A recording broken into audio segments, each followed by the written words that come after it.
Hello, welcome to next session. In this session, we'll solve GATE 2050 Aerospace Engineering paper. We'll solve only the mechanical engineering questions. Question number 13 is a linear mass spring dashpost system is overdamped. In pre-vibration, this system undergoes option A non-oscillatory motion, option B random motion, option C oscillating and periodic motion, option D oscillatory motion and non-periodic motion. So answer is option A. It is non-oscillatory motion because as the system is overdamped, so when it is underdamped, then the oscillatory motion takes place, and when it is overdamped, then no oscillation takes place. Okay. So at critical damp, only one oscillation uh, takes place. So answer is option A. Non-oscillatory motion will take place. Okay.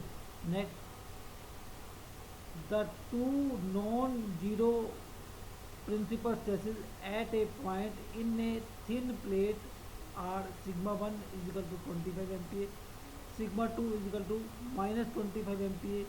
The maximum shear stress in MPa at this point is dash. So tau max is sigma 1 minus sigma 2 by 2. So sigma 1 is 25 MPa and sigma 2 is minus 25 MPa. So tau max is 25 plus 25 by 2, that is 25 MPa. Okay. Next, consider the density and altitude at the base of an isothermal layer in the standard atmosphere to be rho 1 and h1 respectively. The density variation with altitude rho versus h in that layer is governed by r specific gas constant, T temperature, G0 acceleration due to gravity at sea level. Option A, rho by rho 1 is equal to E rate called minus G naught by RT H minus H1. Option B, rho by rho 1 E minus G naught RT by bracket R1 H1 minus H1 H. Option C, rho by rho 1 E rate called minus RT by G naught H minus H1. Option D, rho by rho 1 is equal to E raised by minus RT by G naught H1 minus H. So answer is option E. Okay. Next, the stoichiometric fuel to air ratio in an aircraft engine combustor varies with the compressor pressure ratio as follows. Option A, increase linearly. Option B, decreases linearly. Option C, is independent. Option D, increases non-linearly. So answer is independent. So stoichiometric fuel to air ratio is independent of compressor pressure ratio. Okay.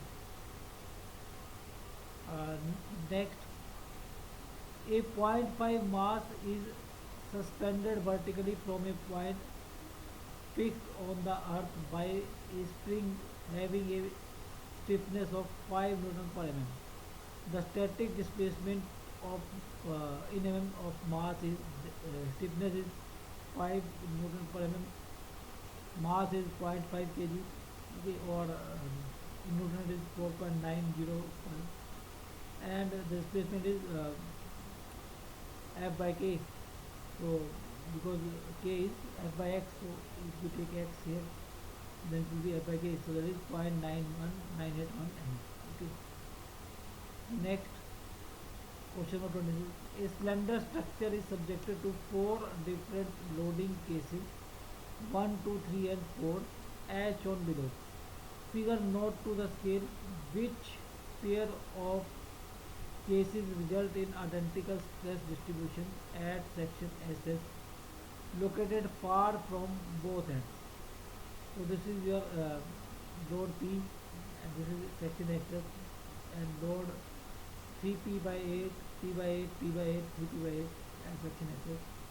Option 3, 3P by 8 tensile, P by 8 tensile, P by 8 compressive, 3P by 8 compressive. Option 4, 3P by 8 compressive, 3P by 8 compressive, P by 8 tensile, 3P by 8 tensile. So this first P and this has the same load, because the summation of these are P. And so according to Stephen conventional principle, these two have the same stress distribution at axis because of uh, same load. Okay. Next, an ideal gas in a reservoir has a specific stagnation enthalpy of H naught.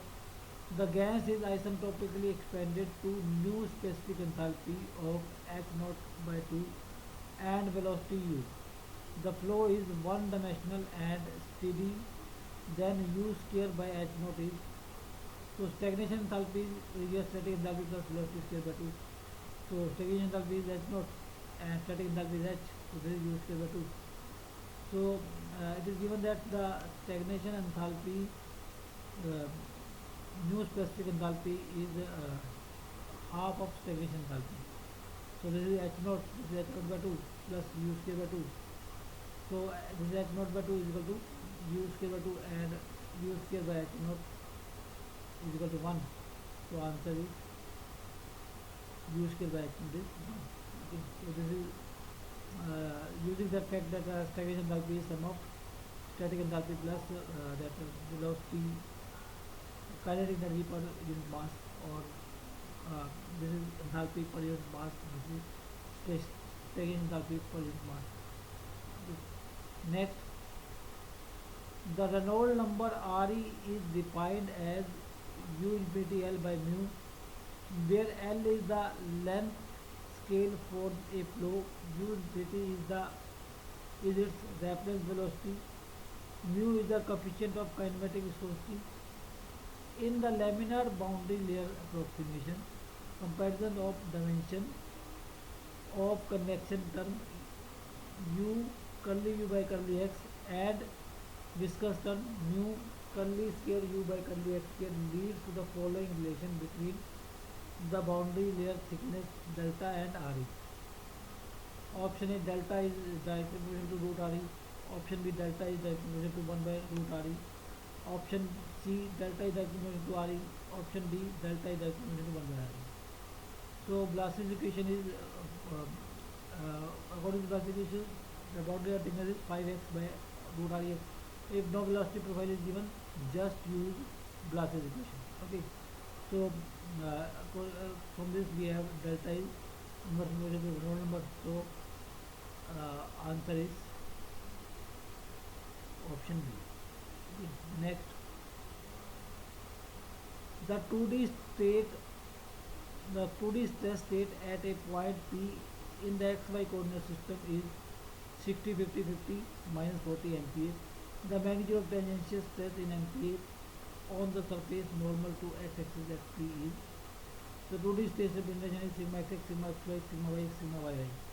Sigma x is 60 and sigma xy is 50 and y x is also 50, sigma y is 90.